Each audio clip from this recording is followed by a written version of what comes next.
Okay guys, handa na ba kayo para sa isang kwentong puno ng adventure? Totoong nangyari to ha, isang kwento tungkol sa tapang, pananampalataya at isang milagrong na siguradong tatatak sa isip nyo. Isipin nyo, ikaw, kaya mo kayang makatakas dyan? Parang imposible di ba? 16 na sundalo, 3 gate, pero yan mismo ang sitwasyon ng bida natin ngayon, si Pedro. Paano kaya?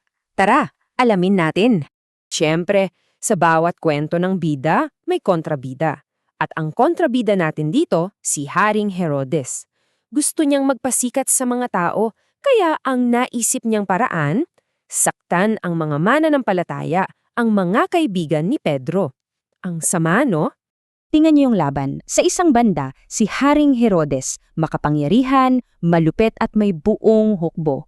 Sa kabila naman, ang mga kaibigan ni Pedro, takot, nagtatago at ang tanging sandata lang nila ay panalangin. Sino sa tingin niyo ang may advantage? At hindi lang basta-bastang kulungan to ha, ito ay isang fortress. Talagang maximum security. Sinigurado ni Herodes na kahit lamok, hindi makakalabas. 16, uulitin ko 16 na sundalo para bantayan ng isang tao. 4 na team yan, 3-4, na nagpapalit-palit ng shift. Ganyan sila katakot na makatakas si Pedro. Grabe. At hindi pa dyan natatapos. Una, si Pedro mismo nakakadena sa 2 sundalo sa magkabilang tabi niya. Kahit gumalaw siya, magigising sila. Pangalawa, nakalock yung selda. Pangatlo, may mga bantay sa labas mismo ng pinto. At pang-apat, may isa pang mas malaking gate na may mga bantay din. Paano na to? Parang game over na. Pero alam nyo, sa mga ganitong kwento, kapag feeling mo sobrang imposible na, madalas doon dumarating ang hindi inaasahan at sa gitna nga ng gabi, may isang bisitang darating. Ang nakakabilib dito, si Pedro. Ang himbing ng tulog, para bang walang problema. Ganyan kalaki ang tiwala niya. At habang mahimbing siyang natutulog, bigla na lang, isang nakakasilaw na liwanag ang pumuno sa buong selda. Isang anghel ang nasa loob. Sobrang surreal ng nangyayari, sobrang galing, na kahit si Pedro mismo hindi makapaniwala. Ang akala niya nananaginip lang siya ng lahat ng ito. Pero hindi, totoo to. Okay, eto na. Eto na yung pinaka-exciting na part, ang mismong Great Escape. Tingnan natin step by step kung paano nangyari ang imposible. Unang-una, isang tapik lang ng anghel at clank. Nalaglag na lang bigla yung mga kadena sa kamay ni Pedro. Tapos, naglakad lang sila palabas. Dinaanan lang nila yung mga sundalo na parang hangin.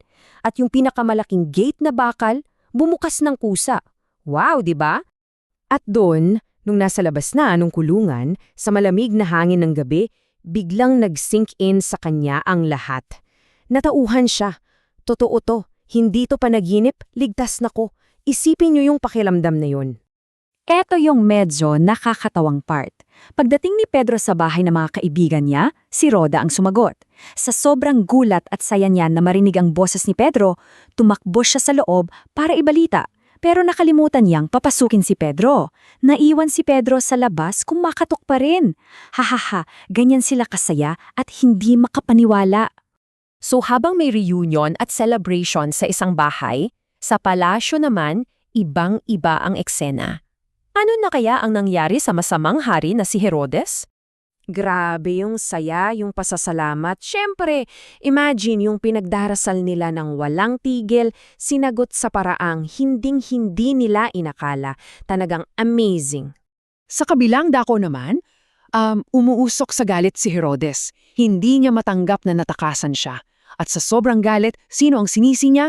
Yung sarili niyang mga sundalo. Pinapatay niya silang lahat. Ganyan siya kalupit. At imbes na matuto sa nangyari, lalo pang lumaki ang ulo ni Herodes. Nagsuot siya ng magagarang damit at nagtalumpati. Tapos, nung sinabi ng mga tao na boses ng Diyos yan, hinayaan lang niya. Alam niyang mali yun, pero nagustuhan niya yung papuri. At dito nagtapos ang kwento niya. Yung anghel na tumulong kay Pedro, siya rin ang nagparusa kay Herodes. Ito ay yung patunay na ang pagmamataas at kalupitan ay laging may katapusan.